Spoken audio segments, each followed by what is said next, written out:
Одоо ямар нэгэн өрөөнд чи хамгийн ухаантай хүн байх юм бол чи буруу газараа байна гэсэн үг те. Харвард ч юм уу одоо Америкийн том Ivy League сургууль руу орно гэдэг чинь өөрөө тэр сургуульд орсноороо маш их мэдлэгийг хөрвүүлэх боломж бол танд үүсдэг гэсэн. Одоо бол тухайн сургуульд байгаа тэр curriculum тэр мэдлгүүдийг хүүхд Монголд сууж агаад баг 80-90% авах баг боломжтой болсон байхгүй юу? Сайн сургууль руу явна гэдэг чинь сайн сургууль чинь өөрөө босго өндөртэй. Босго өндөртэй гэхээр дэлхийн өнцөг бүрээс дандаа одоо тэргүүлж исэн те манлайлж исэн. За сайн байцгаана уу та бүхэнд өдрийн мэнд хүргэе. Манай Асуугийн подкаст өнөөдөр зочин оролцогчоор Тока буюу Эрдэнэтлэг маань ирсэн байна. Баярлалаа манай урилгыг хүлээн авч өнөөдөр үргэлжлэрсэнд. За сайн уу баярлалаа. Сайхан наацсан уу? Сайхан наадлаа. За энэ 100 хаагур наадав да. Хизээ ирсэн Монголд. Энэ 100 Солонгосоор л наадлаа да. Солонгосоор наадсан. За Солонгос ч одоо наадам маань монголчуудын наадам энэ гэж байдаг юм. Тий болдог юм шиг үлээ. Болдог юм шиг. Ажиллаж байгаа ихтэй байсан. За. Монголд нэг хэд хоногийн өмнө ирлээ. Маргааш тавьцлаа. За тэгвэл бид нар бас их азтай олсон байна. Ямарч маш их баярлалаа. За тэгээ энэ өдрөө одоо өөрийгөө бас товчхон танилцуулаад хэдүүл хоёлаас подкаст эхлэе те. За наа Эрдэнэ толгой гэдэг. Тэгээ ерөнхийдөө хүмүүс Тока гэж бодож байна. Тэ. Тэгээд Брауныг сурвал сураад тэгээд ерөнхийдөө Америкт нэлээд олон жил ажиллаж амьдраад тэгээд одоо болохоор Солонгост сүүлийн 4 жил Samsung-д ажиллаад тэгэл ажиллаа. За. Яг өнөөдөр хоёлаа бол юм дээр ер нь боловсролын талаар жоохон төлөв ярилцъя гэж бодсон маа. Тэгээд ер нь гадаадд сурах талаар гадаадд явах ер нь хэрэг одоо ашигтай юу гараад авах байдгийг ч гэх юм уу те тэр тал дээр ер нь хоёлаа өнөөдөр жоохон фокуслж яриа тийм ээ. Тэгээд за хоёлаа яриагаа юу ярил та. Энгийнээр эхлэе те. Өнөөдрийн одоо энгийнээр их шууд хүндээс эхэлчихв. За юу ярил та. Өнөөдрийн боловсрал те 10 жилийн өмнөхөөс одоо юугаараа ялгаатай байгаа бол тэр тал дээр юу гэж бодож байна? Вау. Начаста хүнд асуулт энэ. Харин ер нь яг айгүй энгийн гэж бодсон чи айгүй хүнд асуултчлаа. Сайн мэдгүй байна. Гэхдээ нөө дэлхийд даяараа угаасаа боловсролын системүүд нь region-ээр бас нэлээд өөр л байдаг байсан байлгүй те. Тэгэхээр бидний мэдих бидний одоо бага ангийн 10 жилийн тэр сургалтын хөтөлбөр эднэр бол одоо нэлээд одоо дүн дээр тулгуурласан те. Одоо нэг багш орж ирээл 30-40 сурагчдад нэг төрлийн хөтөлбөрийг одоо жоохон шахсан маягтай. Тэгээд одоо шалгалтаар илүү дагнсан ч юм уу. Тэгээд төгсөөд нэг шалгалт өгөөд тэр оноогоороо баг сургуульд ордог ч юм уу тийм шүү дээ. Тиймэрхүү байсан байж магадгүй. Одоо болохоор тэр нь арай жоохон өөрчлөгдөж жоох шиг байна тийм. Сургалтынх нь хичээл зааж байгаа арга барил ч гэсэн ингээд олон янзын альтернатив байдалтай болж байгаа гэх юм уу. Тэр нь юу гэсэн үг гэхээр дан ганц багш нэг өрөөнд орж ирээд тэр 30-40 сурагчдад зөвхөн нэг хэлбэрээр одоо хичээл заахаасаа илүүтэйгээр тэр сурагчид чинь бүгд өөр ингэсэн одоо сурах хэлбэртэй хүүхдүүд байгаа байхгүй юу. Зарим нь болохоор яг нэг багшаас тий одоо сонсгол байдлаар яг ном дээр тулгуурлаад ч юм уу тэгээд сурах нь өөрийнх нь одоо хамгийн оптималны сурах арга ч юм уу тий. Зарим нь болохоор яг хүнээс сонсох гэхээсээ илүүтэйгээр яг ингээд өөрөө гар бие барьж тий өөрөө ингээд тэрийг хийж алдаж итерацтай байдлаар сурах ч юм уу. Зарим нь болохоор илүү одоо видео тий ямар нэгэн дүрс бичлэгийг ингэж харж ийж тэрэн дээр илүү тулгуурладаг ч юм уу. Зарим нь болохоор яадаг чинь тий ингээд хүн болгон өөр. Зарим нь болохоор том ангин дээр байхаараа илүү сурдаг ч юм уу нэгнээсээ. Зарим нь болохоор яг 101 одоо сурдаг ч юм уу тий. Тэгэхээр эн чинь бол урд өмнө бол хүн болгон дээр тулгуурсан тийм personalized одоо боловсролыг өгөх ямар ч боломжгүй байсан тий. Тэр үед нөгөө тухайн тэр технологи нь бий болоогүй ч юм уу. Одоо бол тэр технологи нь ингээд бий болцсон personalized хиймэл оюухан дээр суулгуурсан ч юм уу тий. Гэрийн одоо ялангуяа гэрийн даалгавар нь ч ихэд яг тэр хүүхдүүд дээр нь ингээд зориулж гэрийн даалгавар болгоно арай өөр ч юм уу тий. Багш орж ирэнгуутаа мэдлэгийг одоо заах гэхээсээ илүүтэйгээр аль хэдийн тэр мэдлэг нь болохоор хичээл эхлэхээс өмнө тухайн хүүхдэд тэр мэдлэг нь аль хэдийн хүрээд ирсэн. Багш болохоор зүгээр хүүхдүүдийг хооронд нь мэтгэлцүүлэх тий эсвэл одоо зүгээр facilitator байдлаар тэр багш гэдэг хүний өөрийнх нь тэр одоо responsibility гэх юм тий хариуцлага нь бас ингээд жоохон өөрчлөгдөж байгаа ч юм уу. За тэрийг ингээд дэлхийд даяараа аваад үзэхээр хамгийн сүүлд би сонссон. Буруу сонссон байж магадгүй. Harvard сургуульч нөгөө дандаа SAT-гээд шалгалтыг ингээд аваад тэр SAT шалгалтын дээр нь ингээд одоо дүүйлгээд хүүхдүүдийг ордог нэг хэсэг байсан тий. Тэр нь бол тэгэхэд 2000 хэдэн оноос хойш гэлээ SAT гэдэг шалгалтыг одоо бүр мөсөн бүр байхгүй болгож байгаа. Тэр тухайн хүүхдийнх нь илүү тэр эссен дээр тухайн хүүхдийнх нь хүүхэн чанар дээр эсвэл одоо тэр хүүхдийнх нь тэр бусад альтернатив те тэдрүүдийг ингэж харж агаад одоо хүүхдүүдийг сургуультаа авах ч юм уу те нэг тиймэрхүү л одоо ялгаанууд их трендүүд гараад байгаа юм шиг надад санагдчихэв. Ер нь бас тийм л байл л да те одоо үед чинь бас тэгэл хүүхдүүд одоо юу гэдгийг гэрийн даалгавар гэдэг зүйл бол одоо уламжлалт гэрийн даалгавар бидний одоо нүдүүлдэг байсан те тэр даалгавраас бол одоо үнэхээр залхацаад байсан те одоо манай охин гэлдэгт чинь одоо үзний тэдгээр дасгал хий гэлдэгт бол тэр бол зүгээр ял шиг сонсогдож байгаа тэр хүүхдэд те яг одоо хүүхд come on те аава ийм даалгавар байхгүй шүү дээ. Гэтэл одоо ингээд бусад одоо юу гэдгийг Cambridge, IB те Австрали хөтөлбөрч гэдэг юм уу эдгээр маань одоо гэрийн даалгавар дээр бас аягүй их төлхөө анхаардаг болсон баг шиг байна тий. Тэр юмс энэ одоо юу гэдгийг чиний бодлоор гэрийн даалгавар ер нь одоо энэ суралцах одоо энэ амжилт ч гэдэг юм уу хүүхдийн ирээдүйн мотивашн тий. Энэнд ер нь хэр нөлөөлдөг юм болоо. Одоо тэрэн тал дээр юу гэж байна. Тэр бас тэгэл нөгөө хүмүүнээс шалтгаалдаг. Тэгэхээр хүүхдүүдээс нэлээд шалтгаалдаг гэж магадгүй. Гэрийн даалгавар гэдэг ойлголт нь өөрөө бол миний бодлоор чухал. Ямар нэгэн тийм одоо incentive reward байх хэрэгтэй. Гэрийн даалгавраа хүүхдэд тодорхой хэмжээгээр бол өгөх хэрэгтэй гэж бодож байна. Тэгээд тэр хүүхд нь өгөө тэрэн дээрээ тодорхой хэмжээгээр бас одоо оноо аваад тэрэн дээрээ ингээд дүн өдр аваад тэндээс ингээд reward хүртээд явах бол тэр системийн бодлоор бүр алга болно гэж бол байхгүй. Зүгээр гэрийн даалгавар нь өөрөө ямар контенттэй ямар одоо байрлал гэрийн даалгавар орж ирэх вэ те чиний төрөний хэлдэг шиг ингээд за тэдгээр номны тэгдгээр хуудасны тэдээс тэдийг заавал ингээд өөрөө гараараа бичээд хийгэрэ гэдэг тэр уламжлалт гэрийн даалгаврын арга барил нь өөрөө жоохон өөрчлөгдөж магадгүй те тэрийг одоо гэрийн даалгаврын яа гэдэг за мэдхгүй нэг за физикийн нэг одоо ухахдхан гравитацик те 1000 сонсохоос нэг үүс гэдэг шиг те тэр одоо тэр нь болохоор тоглоом байдлаар квиз байдлаар гоё одоо те компьютер хурж ирээ тэрийг болохоор яг ингээд өөрөө гоё итерацтай ингээд үзэж байгаа өөрөө яг өөрийнхөө одоо хичээл зүтгэлээр тэгж байгаа тэр одоо аутпут дээр очих ч юм уу тий арга барил нь нэлээд өөрчлөгдөх юм болов гэж бодож байна. Аль нь өөрчлөгдсөн байх. Ер нь бол өөрчлөгдөж байх шиг байна тий. Зөв. За тэгээд одоо бас юу л байна л да. Ер нь сүүлийн үеийн хүмүүс ер нь гадаад руу явах их сонирхолтой болсон. Ер нь 10 жилээ төгсөөд 12 жилээ төгсөөд гадаадд тийм ээ гадаад ихтэй сургууль төртөнд Америк, Австрали гэх мэтчлэнгийн улсууд руу бас явах их сонирхолтой болсон байна. Ер нь энэ тал дээр бас хүүхдүүд зөвлөгөө өгвөл ер нь гадаа Монголын хүүхдүүд гадаадд явбал юун дээр анх оруулж зүгээр байдгийг тий энэ тал дээр бас миний бодлоор гадаадд сурахын даваа талыг эхлээд яриа тий хамгийн том даваа тал зүгээр өөр төрөө аваад үзэхэд бол хүрээлэн л гэж би боддیں۔ Одоо ингээд зүгээр бодоод үзэхээр яагаад гэвэл түрүү хэлсэн боловсрал бол ер нь нэлээд демократик болсон. Өмнө нь одоо 20-30 жилийн өмнө ч юм уу Harvard ч юм уу одоо Америкийн том Ivy League сургууль руу орно гэдэг чинь өөрөө тэр сургуульд орсноороо маш их мэдлэгийг хөрвүүлэх боломж бол танд үүсдэг байсан. Одоо бол тухайн сургуульд байгаа тэр curriculum тэр мэдлгүүдийг хүүхд Монголд сууж агаад баг 80-90% авах баг боломжтой болсон байхгүй юу? Яг тэр боловсрал талаас нь. Яагаад гэвэл за тэр том сургуулийн тэр хөтөлбөр байна, тэр том сургуулийн одоо тэр хичээл байна. Одоо MIT-гийн одоо computer science-ийн 101 ч юм уу тэр мэрийг өнөөдөр угаасаа Udemy, Coursera ч юм уу тэднэрээр баг үнгүү ингээ авч болно шүү дээ. Зарим хичээлүүд нь угаасаа YouTube дээр үнгүү ингээ байж тэлээ тийм.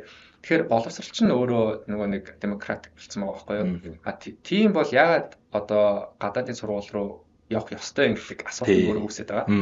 Тэгэхээр миний бодлоор болохоор зүгээр л хүрээлэн буу орчин хамт ингээд байгаа найзууд гэж харцлаа юм л та. Тэгэхээр сайн сургууль руу явна гэдэг чинь сайн сургууль чинь өөрөө босго өндөртэй.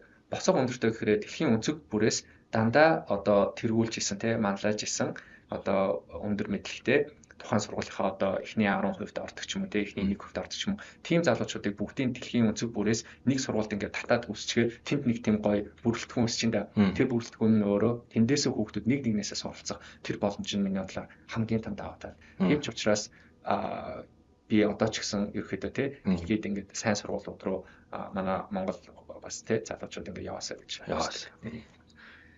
За nice. Ямар гоё юу вэ те өнцөг байна те. Одоос миний бодож байгаагүй Гоё үнцэг гарч ирлээ. За тэгээд жижиг Харвард явсан шүү дээ, тэ Брауны их сургууль. Тэр сурчлагаасаа бас хүүхдүүдтэй хаваалцах, бусдтай хаваалцвал ер нь анх яаж явж Брауны сургууль яагаад сонгов, тэ Харвардд яаж ирсэн. За мэдээж бас одоо тэгээд хэцүү чаленжинг зүйлүүд зөндөө байсан баах. Тэгээ ороод бас одоо бусад их сургуулиуд ч гэдэг юм уу ямар ялгаа байв. Ер нь Харвард юугаараа онцлог юм те. Тэр талаар бас ярил. Миний бас нэг итгэдэг зүгээр концепт нь болохоор одоо ямар нэг өрөөнд чи хамгийн ухаантай хүн байх юм бол чи буруу газараа байна гэсэн үг те. Яг бол чи хичнээн өсөж дэвшсэн байлаа гэд чамаас илүү ухаантай, чамаас илүү туршлагатай тэм хүн тэгтээ тэргүй байнга байдаг те. There's always an Asian who is better than you гэдэг шүү дээ. Тэрэн шиг одоо жишээ нь ингээ Монголдо сурж байхад магадгүй те хамгийн дайжгүй байсан байж магад. За тэгээд ингээд Браунийг сургуульд орохоор шууд алтан дундаж болчихж байгаа байхгүй те. Яг л тийм зөндөө олон чамаас хамаагүй ухаантай зөндөө олон хүмүүс байгаа. За тэгээд Брауныгаа төгсөөд Morgan Stanley хөрөнгө оруулалтын банкнд ингээ ороход буцаал алтан дундаж болчихж байгаа. Бараг дундажаас дорч юм те. Тэгэл тэнд чинь ингээд нэг хүмүүсээсээ суралцаал тэднээс ингээ инспирэшн хүн ингээл инспирэшн авах тусам л илүү суралцахыг тэр нэг хүслийг одоо дөргөөдөг юм тий. Чи хамгийн ухаантай чи тэнд хамгийн лаг нь байгаадах юм бол хүмүүс чамайг харинч бараг дүүйлмэл энэ стокаст амар ухаантай туг амарлаг хамгийн мунд гэнэ гээл тий. Тэгэн гот ингээд тэр хүн чинь өөрийнх нь нөгөө эгон ингээд өсөөд эхэлдэг тий. Хамлинг биш болоо би бол бараг бүгдийг чаддаг ч юм тий. Тэгтээ нөгөө талаараа амар тийм хүчтэй ухаалаг орчинд ингээд ороод ирэн гот манай дундаж алтан дундаж болцохороо суралцах хүсэл чинь буцаад төрөд эхэлдэг тий.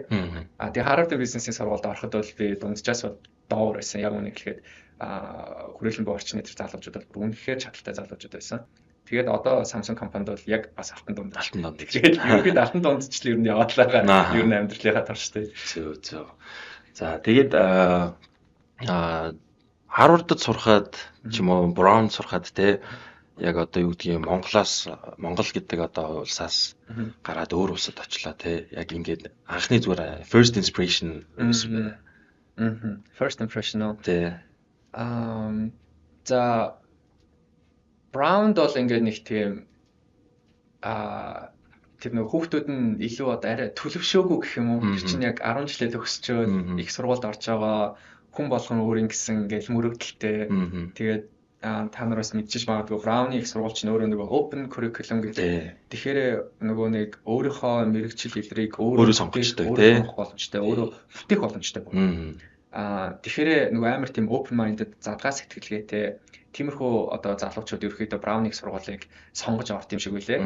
Тэгээд тэднэртэйгээ бид нар чинь бараг тий хичээл мичээл ярихгүй зүгээр ингээл амар гоё хамтдаа ингээл байгаад эхний хэдэн жил бол тийм маш гоё нөхөрлөлийг бол бий болгож исэн. Тэгэхээр Брауны их сургууль бол миний бараг амьдралын хамгийн нэг тийм одоо өсөж хөгжсөн тийм жилүүд. Тэгээд одоо миний персоналитиг бараг одоо нэг shape хийсэн тийм гоё жилүүд байсан. Дараа нь тэгээд нөгөө тэр чинь 4-5 жил би яг ажлын талбарт ороод нэлээд олон жил ажиллаад тэр чинь аль хэдийн нэг бас нэг одоо нэлээд mature болчлаа шүү дээ. Тэрнийхээ дараа энэ чинь нөгөө бизнесийн сургууль Harvard-ийн бизнесийн сургуульд орсон чинь тэр нөгөө Browning сургууль шиг тэр уур амьсгал ерөөсөй байгаагүй. Яагаад вэ гэхээр тэнд аль хэдийн ингээд нөгөө нэг хөгжсөн, mature болцсон олон жил ажилласан, нүдүүлсэн тийм залуучууд байгаа. Тэд нар чинь бол ингээ мөрөөдөл өдр ярихаасаа илүүтэйгээр илүү transactional. Одоо би ийм ганцаар ийм ажил хийдэг. Одоо энэ сургуулийг төгснөхийн дараа би энэ салбар руу, энэ технологийн салбар руу ингэж явна. Энэ private equity ингэж явна. Энэ consulting руу ингэж явна ч юм уу тий. Чи юу хийдэм ч юм тий. Мөрөөдлийг ярихаасаа илүүтэйгээр илүү нэг тийм professional, professional орчинд орсон байсан. Тиймэрхүү хоёр сэтгэл надад шууд санаанд орж байна. За тэгээд одоо юу яла Harvard-д төгслөө юу яла одоо Samsung тагаа тий. Одоо бол ерөнхийдөө зургийн Солонгос. За тэгвэл Солонгосын community хэр юу вэ? Ялгаатай гэх юм уу? Тэ шууд нөгөө Америк Солонгосын ч юм уу ялгааг ярихад бол жоохон хэцүү. Яагаад бол энэ чинь нөгөө алим оранж гэдэг шиг oranges яагаад гэхээр Америкт би дандаа санхүүгийн байгууллагад агиух ажиллаж байсан. Оруулалтын банк гэдэргээл Солонгост болохоор би технологийн компанид ажиллаж байсан. Тэгэхээр санхүүгийн байгууллагад ажиллаж байгаа тэр орчин технологийн компанид ажиллаж байгаа орчин хоёр чинь бас нэлийн ялгаатай нэлээ. Тийм болохоор яг улс улсаар нэгээ шууд нөгөө яхад жоохон хэцүү. Тэгтээ Солонгост бол үнэхээр гоё байгаа. Яагаад вэ гэх юм бол Samsung компаниараа би ер нь бол нэлийн бахархдаг. Яагаад вэ гэх юм бол дэлхий дээр одоо яг энэ технологийн салбарт тий хүчээ үзэж байгаа технологийн компаниуд гэх юм бол ихэвчлэн дандаа одоо нөгөө цахиурын хөндөй буюу Silicon Valley тий яг нөгөө Америкийн тэр баруун зүгт байгаа нэлээд олон компаниуд байгаа шүү дээ. Magnificent Seven гэдэг тэр 7 компани. Тэгээд дараа нь за тэгвэл Азид ч юм уу те Европ ч юм уу ямар том компаниуд байна вэ гэхээр бараг ганц хоёр компани байгаа байхгүй юу. Нэг нь болохоор Тайванд байгаа TSMC, нөгөөх нь болохоор одоо Солонгост байгаа Samsung те. За сүүлд SK Hynix амар болоод байна. Бас тэгтээ Солонгосын компани те. Hyundai болохоор дөнгөж заяа Atlas-ыг хөдөлж байгаа, Boston Dynamics-ыг хөдөлж байгаа, бас robotics руу нэлээд орчлоо. За би жоохон дайлгаад байгаа шүү. Зүгээр. Тэр Samsung буюу тэр Солонгосын тэр нэг Аз компани одоо Америкийн тэр том технологийн компанитай утсаараа ч үзэлцээд ТV-гээрээ зурагтаараа ч үзэлцээд тий ухаалаг төхөөрөмжүүрүүдээр ч гэсэн бас үзэлцээд за тэгээд одоо ингээд бүр хагас дамжуулагч руу ингээ орцсон баялаж гэсэн ингээ орцсон. Тэр компани ямар бахархалтай компани вэ гэдэг байдалтайгаар би Samsung-д орсон учраас над руу ямар ч ажил шийдэн тэрийн нэр нь амар тийм сэтгэлээсээ тий яг бүхний зөрүүлээ We're brothers гэдэг Солонгос ч гэсэн бас нэг акт төрөхтэй Монголтай адилхан хөвгт талтай төрдөг гэх. Тийм гэсэн шүү дээ нэрээ. Тэгээд намайг ингээд чи Монгол юм уу шууд ингээ brother гэж намайг амар тийм гоё нөхөрсөг байдлаар хүлээж авдаг нь бас бараг л нэг баг Монголтой нэг хэсэг баг байгаад ч байгаа юм шиг нэг сэтгэл надад төрдөг тийм. За дараагийн миний асуулт болохоор зэрэг за одоо чи ингээд агай олон технологийн инженер, бизнес инженер те ингээ олон компани байгуулахад ажилласан байна. Одоо мэдлэгийн хувьд ч тэр олон сургууль сурсан байна те. Энтэй ч нь уялдуулаад Австрали улсын талаар бас жоохон ярилцъя гэж бодлоо. Тийм. Тэгэхээр Австрали улсын боловсролын талаар ч гэх юм уу эсвэл Австрали улсын онцлог, хүмүүсийнх нь онцлог ч гэх юм уу те. Ер нь хоёулаа боловсрол дээр нь жоохон фокуслээ те. Австрали улсын боловсролыг ер нь бас юу гэж боддог вэ? Австрали хүмүүстэй бас одоо ингээл ажил мэргэжлийн шугамар ингээл уулзах те. Ингээд ямар юугаараа одоо онцлог байдгийг, ямар давуу тал байж гэх юм уу те. Магадгүй бас сул талаас үйж болно шүү дээ те. Тий. За тэрийг бол чи надаас илүү сайн баг мэдэх байна. Одоо тий Австрали улсын ингээд хөтөлбөрийг энэ сургуульд ингээд нэвтрүүлж ирж байгаа юм билээ. Би бас өмнө зөндөө сонссон тий. Айгуу гой сертификат. Тэгээд айгуу тийм бас сонирхолтой аргаар тэр нөгөө шалгалт идрээ өгт юм билээ тий. За тэгээд Австрали мэдээж зөндөө сайн сургуулиуд байна тий. University of Sydney, Melbourne University, Morgan Stanley гэдэг би хөрөнгө оруулалтын компанид ажиллаж байгаа зөндөө олон австралчууд бас байсан.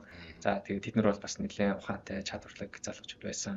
Morgan Stanley-гийн одоо CEO номер 1 нь болохоор бас австралиан байдаг. За. Тийм. Тэр болохоор McKinsey-дэг олон жил ажилласан гэдэг. Ерөнхийдөө Австралиас зөндөө олон талентууд Америкт бол байсныг бол тод санаж байна. За тэгэхээр боловсролын систем дээр ингээд хараад үзэхээр тухайн үед ч юм уу те одоо 10 жилийн үед өмнө ч юм уу ер нь Америк л гэж байсан. Хүүхд толгой ер нь Америк руу явах одоо хүсэлтэй ч юм уу те. Америкт л одоо хамгийн том сургуулиуд тэнд байдаг. Тэгээд Америкийн одоо том сургуульд орно гэдэг нь өөрөө за баг одоо мөрөдөл биелэлээ ч юм уу те. Миний бодлоор тэр тогтолцоо одоо бас жоохон өөрчлөгдөж байгаа шиг байна. Мэдээж Америкийн том сургуулиуд бол тэндээ одоо оршин тогтоод хэвээрээ байна мэдээж. Тэгэхэд ингээд за Сингапуроос одоо University of Singapore те National University of Singapore NUS гэдэг тэр бол чинь ингээд амар хүчтэй. За Хятадд бол ингээд Пекин тий Цинхуа гэдэргээ том сургуулиуд гараад ирлээ. За ойр үед ингээд Солонгос сурталчилгааг хүчтэй болчлаа нөгөө Sky гэдэг тий гурван сургууль байна. За Японд бол мэдээж Токиогийн сургууль эдгээр зөндөө угаасаа байсан. Ингээд одоо бас Австралийн сургууль. Тэгэхээр одоо 10 жил сурж байгаа хүмүүстэй юу хэлэх гээд байна вэ гэхээр зөвхөн Америк биш болсон юм байна. Нөгөө бусад орнууд ингээд catch up хийж тариун дэвчтэй нөгөө сакс шиг те. Одоо нөгөө Dream Team гэл NBA байдаг байсан ч бусад лигүүд амар хүчтэй болсон. Нөгөө дэлхийн авар гэдэг дээр чинь баг Америк хүчин хаяа мараг хожигдохгүй те. Тийм шүү дээ. Тэр шиг яг энэ боловсролын систем дээр бусад орнууд амар хүчтэй болсон. Тэрний болохоор Австрали ч гэсэн яг тэр том одоо хөгжиж байгаа боловсролын системүүдийн нэг гэж харж байна. Зөв. За дараагийн юу болохоор зэрэг за одоо ингээд хоёлоос ингээд бас тодорхой хэмжээнд бас туршлага хөрвүүлсэн байна те. Ажил мэргэжлийн хувьд ч тэр боловсролын хувьд ч тэр бас нэлээд туршлага хөрвүүлүүлчлаа. Одоо ингээд бид хоёрыг үзэж байгаа хүүхдүүд ч гэх юм уу те. Одоо high school-д төгсөж байгаа senior-уудад те зөвлөгөө өгөх бол одоо бас мөн гэр бүлийнхэнд нэцэгчүүд ч юм уу те. Одоо ер нь ингээд гадаад ихтэй сургууль Австрали боловсролын эзэмшээд явхад те за Америкийг зориход Австралийг зориход ер нь ямар шуухан зөвлөгөө өгье гэж бодож байна те. Бас энэ бол бас нэлээд юм одоо юу гэдгийг хэрэгтэй бид хоёроос бас хүлээж байгаа нэг асуултыг нэг байж магадгүй гэж бодож байна. Тийм баг. Тэгэхээр одоо байгаа манай яг сургуульд орох гэж байгаа залуучууд маань мэдээж хамаагүй илүү надаас яг өнөөдөр сургуульд хэрхэн орох тэр процесс эдрэг бол илүү мэдж байгаа. Одоо миний хувьд бол энэ чинь бараг 20 жилийн өмнөх процесс. Тийм тийм. Гэхдээ зүгээр нэг хэлэхэд бол бид нарыг 10 20 жилийн өмнө ингээ материалаа өгж явахд бол нэг жоохон одоо black box ч юм уу тий нэг тийм харанхуйд мэдээлэл их хомс үед бид нар чинь ингээд нөгөө сургуульд орох гэж явж исэн тий тэгэхээр тэнд бол нөгөө мэдээллийн асимметри гэж ярьдаг тий тэгш бус байдал ч юм уу тэр их ерөнхийдөө бол байсан. Тэгэл бид нар чинь ингээд бараг л харанхуй бүрхий байж байгаа л тий хангалттай тэмж бол яаж иж байгаа л одоо орж исэн. Миний би чи 2009 оны төгсөл гэдэг чинь надаас 1-2 жилийн өмнө жилөө бэлгүнгээ залуу маань хамгийн анх Монголын Харвардд ороод Монголын хамгийн анхны одоо ингээд залуу орж исэн тий. Тэгэл бид нар чинь oh my god Монгол хүн ингээд Харвард гэдэг сургууль руу тэр их сургуульд нь тий undergrad гэж ордог юм байна. Тэр чинь нөгөө хамгийн анхны тэр нэг хаалгыг нээж өгч байгаа байхгүй бид нарт орох боломж байд юм байна гэх тэр нэг хөв байгаа шүү дээ. Тэр хөвийг бий болгож байгаа нь ингээд маш том одоо гэрэл асаасан гэх юм уу бид нарт.